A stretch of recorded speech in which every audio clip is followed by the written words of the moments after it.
भारत के education system में दो कमी है, ना एजुकेशन है ना सिस्टम है। गवर्नमेंट स्कूल की क्या स्थिति है, उसमें क्या है क्या नहीं है ये सोचा जाए तो उसमें जो होना चाहिए वो होता ही नहीं।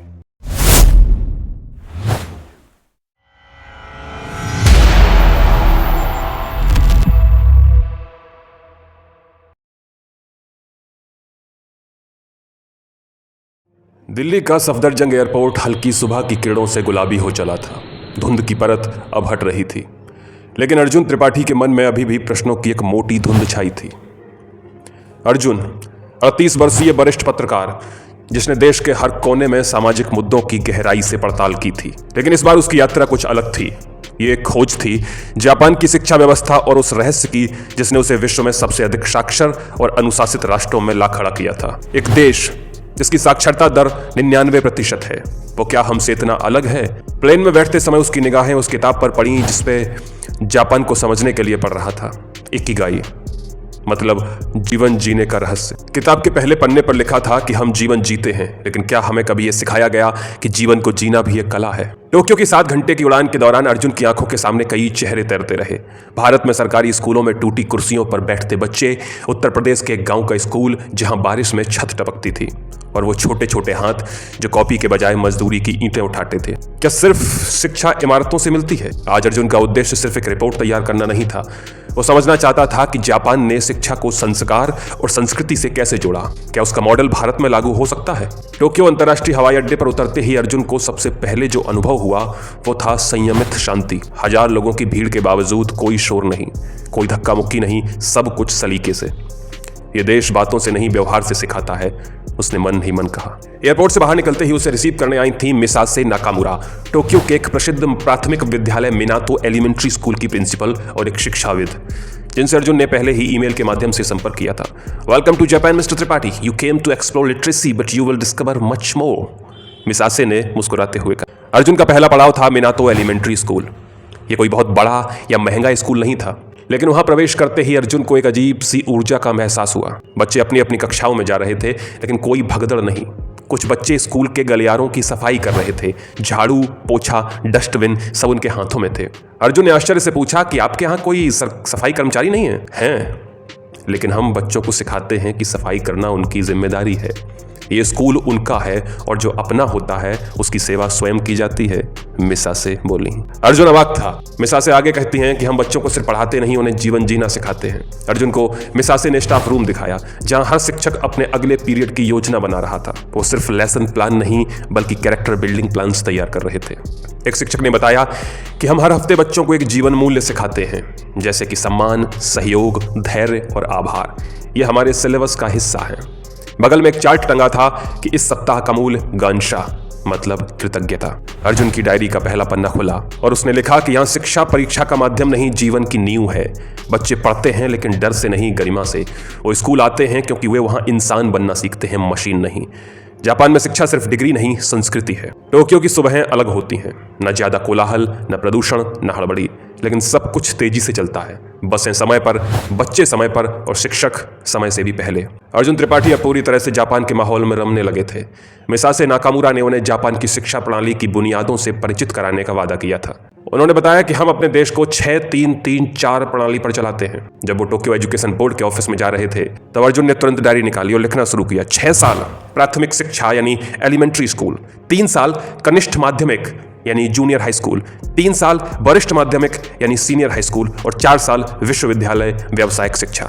लेकिन मिसासे ने बीच में टोका और बोली कि यह सिर्फ ढांचा है, असली बात है कि इन वर्षों में हम बच्चों को क्या देते हैं। अर्जुन को एक स्थानीय प्राथमिक विद्यालय ले जाया गया जो टोक्यो से थोड़ा बाहर था, एक गांव जैसा शांत और प्राकृतिक वातावरण में बसा हुआ।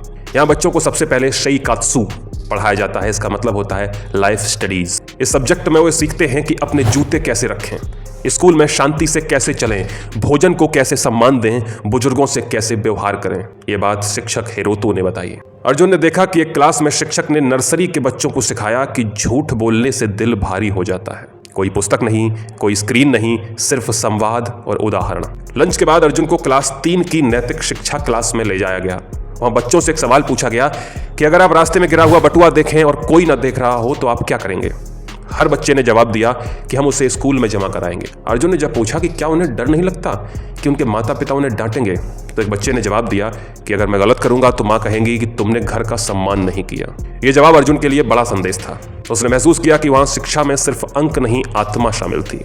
इसके बाद शाम को अर्जुन को एक शिक्षक प्रशिक्षण संस्थान ले जाया गया, जहां नए शिक्षक 3 साल का कठोर प्रशिक्षण लेते हैं। हर शिक्षक को बच्चों की मनोवैज्ञानिक स्थिति, समूह में सामंजस्य, बुलिंग के संकेत और भावनात्मक बुद्धिमत्ता की गहन शिक्षा दी जाती है। वहां के प्रशिक्षक योशिदा ने कहा कि हम मानते हैं कि शिक्षक का काम सिर्फ पढ़ाना नहीं, बच्चों की आत्मा को संवारना है।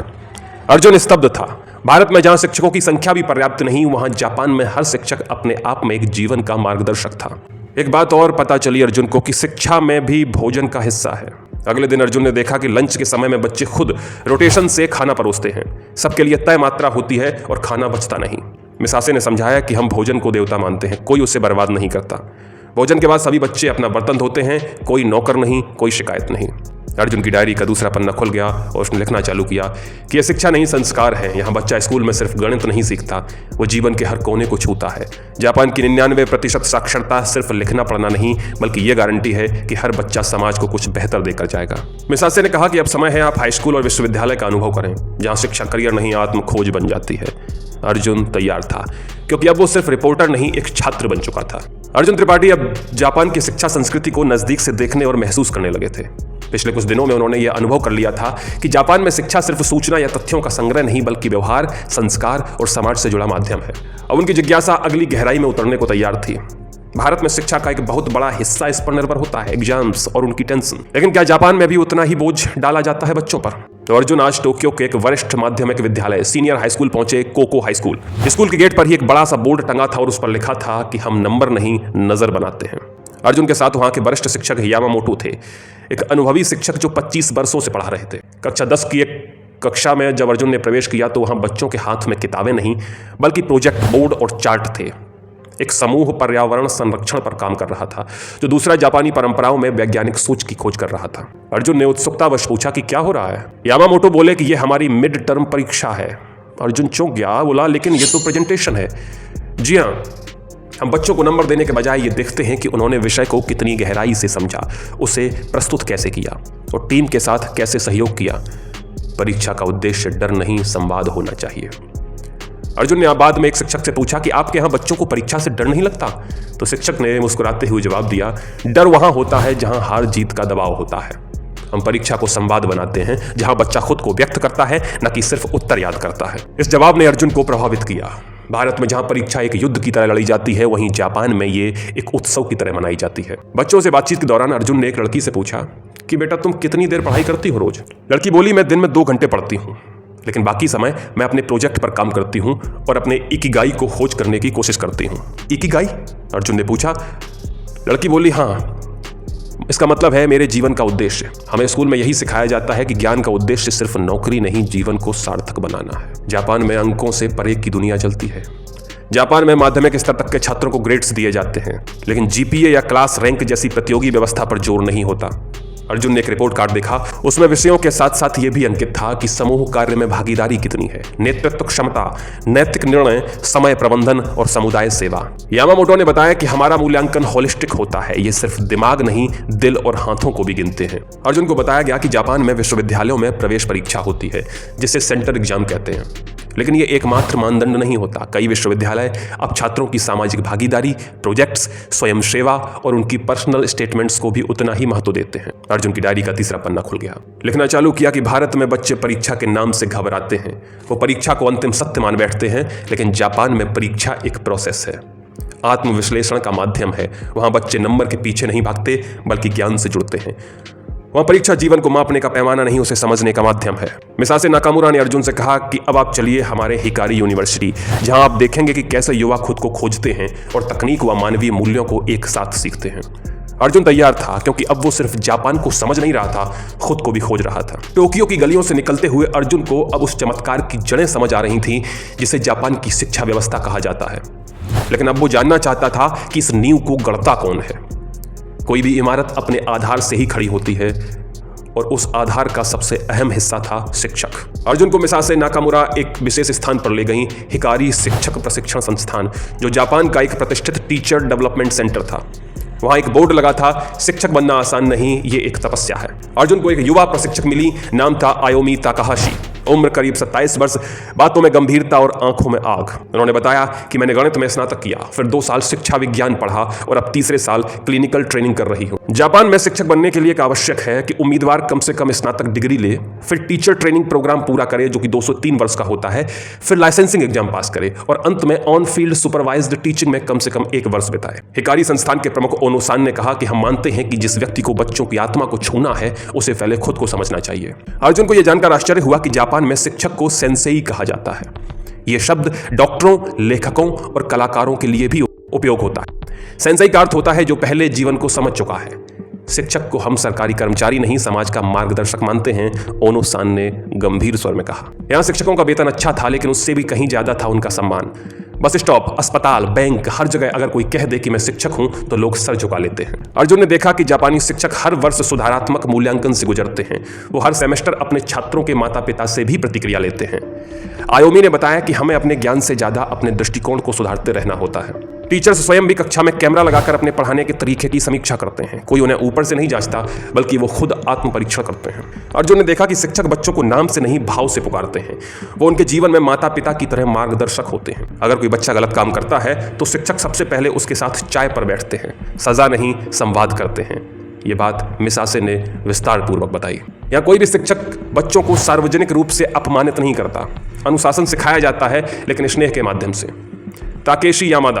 अर्जुन को एक विशेष शिक्षक से मिलने का अवसर मिला, नाम था ताकेशी यामादा, जिन्होंने 35 वर्षों तक पढ़ाया और अब सेवानिवृत्त हो चुके थे। यामादा सान ने अर्जुन को अपनी पुरानी डायरी के पन्ने दिखाए। उसमें बच्चों के बनाए चित्र, पत्र और शिक्षक दिवस की शुभकामनाएं थीं। उन्होंने भावुक होकर कहा कि मुझे पुरस्कार नहीं चाहिए, ये मेरे जीवन की कमाई है।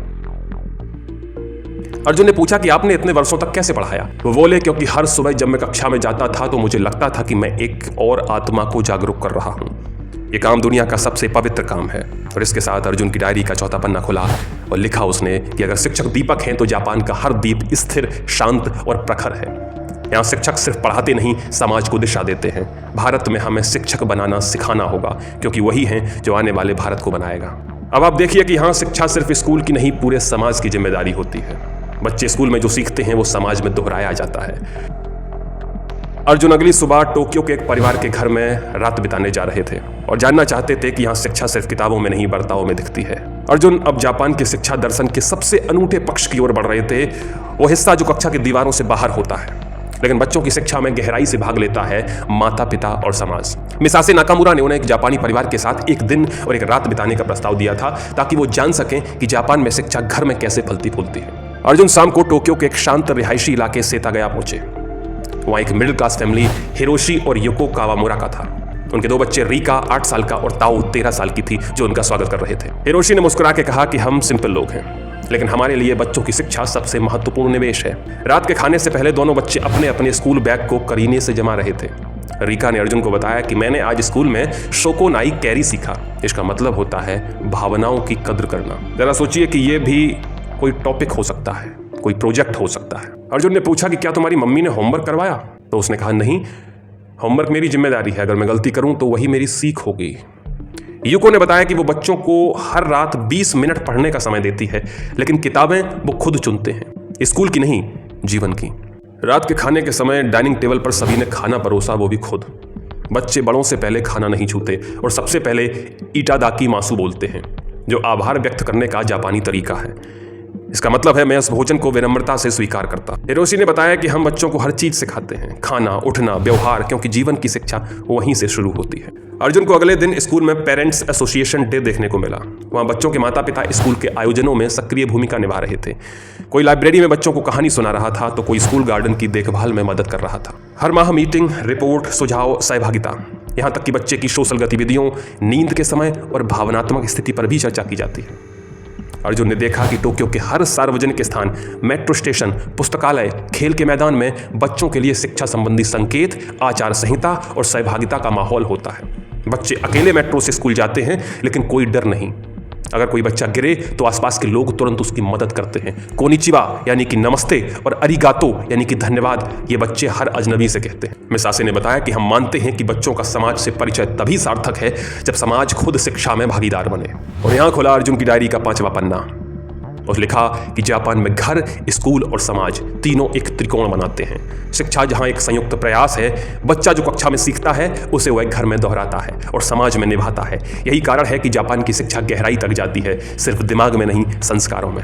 अगला पड़ाव विश्वविद्यालय, जहां शिक्षा बनती है आत्मखोज। अब अर्जुन आगे बढ़ रहे थे जापान के एक प्रमुख विश्वविद्यालय शिबा टेक यूनिवर्सिटी की ओर, ये देखने कि वहां के युवा कैसे जीवन और करियर के साथ संतुलन बैठाते हैं। भारत में विश्वविद्यालयों को आमतौर पर एक ऐसा स्थान माना जाता है जहां युवा करियर की दिशा तय करते हैं, लेकिन अर्जुन जानना चाहते थे कि क्या जापान में शिक्षा का उद्देश्य सिर्फ नौकरी है या कुछ और भी। टोक्यो के दक्षिणी भाग में स्थित शिबा टेक यूनिवर्सिटी एक आधुनिक परिसर था, लेकिन वहां की हवा में जो गूंज थी वो तकनीक की नहीं, सोच की थी। दीवारों पर कुछ वाक्य लिखे थे कि जीवन कोई कोड नहीं, एक यात्रा है। अगर तुम हार नहीं मानते तो तुम हमेशा विद्यार्थी रहोगे। वहां के प्रोफेसर नाओतो फुकुदा ने अर्जुन का स्वागत किया। वो शिक्षा, दर्शन और नवाचार में विशेषज्ञ थे। फुकुदा ने बताया कि जापानी विश्वविद्यालयों में हम ज्ञान नहीं बेचते बल्कि छात्रों को सीखने की आजादी देते। अर्जुन को एक कक्षा में ले जाया गया जहां छात्र रोबोटिक्स पर काम कर रहे थे, लेकिन उस विषय के छात्र नहीं थे। फुकुदा ने बताया कि यहाँ हर छात्र को पहले 2 साल अलग अलग विषय चुनने की छूट होती है, चाहे वो साइंस, आर्ट्स, मनोविज्ञान या संगीत हो। हम मानते हैं कि तब तक छात्र को उसका असली चुकाव नहीं मिल जाता जब तक उसे बांधना नहीं चाहिए। ये सुनकर अर्जुन को भारत के कठोर करियर स्ट्रीम सिस्टम की याद आई, जहां एक बार पीसीएम या पीसीबी चुन लिया तो वही जीवन की दिशा बन जाती। शिबा टेक यूनिवर्सिटी में अधिकांश कक्षाएं प्रोजेक्ट बेस्ड लर्निंग पर आधारित थीं। एक टीम समुद्री प्लास्टिक प्रदूषण पर काम कर रही थी, जिसमें इंजीनियरिंग, समाजशास्त्र और डिजाइन के छात्र एक साथ थे। ये विश्वविद्यालय सिर्फ टेक्नोलॉजी या इनोवेशन की बात नहीं करता था। वहां एक कोर्स था, inner design, designing your life. इसमें छात्र हर हफ्ते अपने जीवन के उद्देश्य, असफलताओं और मूल्यों पर सोचते थे। एक छात्र ने अर्जुन को बताया कि हमें नौकरी नहीं, जीवन जीने की कला सिखाई जाती है। वहां करियर काउंसलिंग सेंटर, मानसिक स्वास्थ्य केंद्र और सेल्फ रिफ्लेक्शन स्टूडियो जैसे केंद्र थे, जहां छात्र रिसर्च पेपर नहीं, अपनी आत्मा को पढ़ते थे। अर्जुन को यह जानकर भी आश्चर्य हुआ कि जापान में विश्वविद्यालयों और उद्योगों के बीच गहरा संबंध होता है, लेकिन यह शोषण के लिए नहीं, सीखने के लिए होता है। छात्र इंटर्नशिप करते हैं, लेकिन उन्हें नौकरी के वादे के बदले नहीं, बल्कि प्रभाव, नैतिकता और जिम्मेदारी सिखाई जाती है। फुकुदा ने बताया कि हम युवा पैदा नहीं करते, हम विचार पैदा करते हैं। और यहाँ खुलता है अर्जुन की डायरी का 6वां पन्ना कि यहाँ डिग्रियां दी जाती हैं, लेकिन उससे पहले आत्मा को आकार दिया जाता है। विश्वविद्यालय यहाँ शिक्षा का अंत नहीं, जीवन की खोज का प्रारंभ होता है। यह कोई नौकरी की फैक्ट्री नहीं, बल्कि आत्मनिर्माण की प्रयोगशाला है। अर्जुन अब भारत लौटने की तैयारी कर रहा था, लेकिन अब वो एक रिपोर्टर नहीं, एक शोधकर्ता, एक प्रश्नकर्ता और एक विद्यार्थी बन चुका था। उसने अपनी डायरी बंद की और खुद से पूछा, क्या हम भारत में जापान जैसा बना सकते हैं, या हमें भारत के भीतर वो जापान खोजना होगा जो हमारी संस्कृति से मेल खाता हो। अंतर स्पष्ट हुए होंगे भारतीय शिक्षा व्यवस्था और जापानी शिक्षा व्यवस्था के बीच। ये किस दायरा की तरफ जाते हैं ये आप जानते हैं। हमारी शिक्षा व्यवस्था में खामियां हैं और हम जापानी शिक्षा व्यवस्था से बहुत कुछ सीख सकते हैं। अगर आप इस वीडियो का मर्म समझ पाए हों तो इस वीडियो को लाइक जरूर करिएगा। कुछ कमी रह गई हो तो कमेंट करिएगा और चैनल को सब्सक्राइब करिएगा। धन्यवाद, नमस्कार।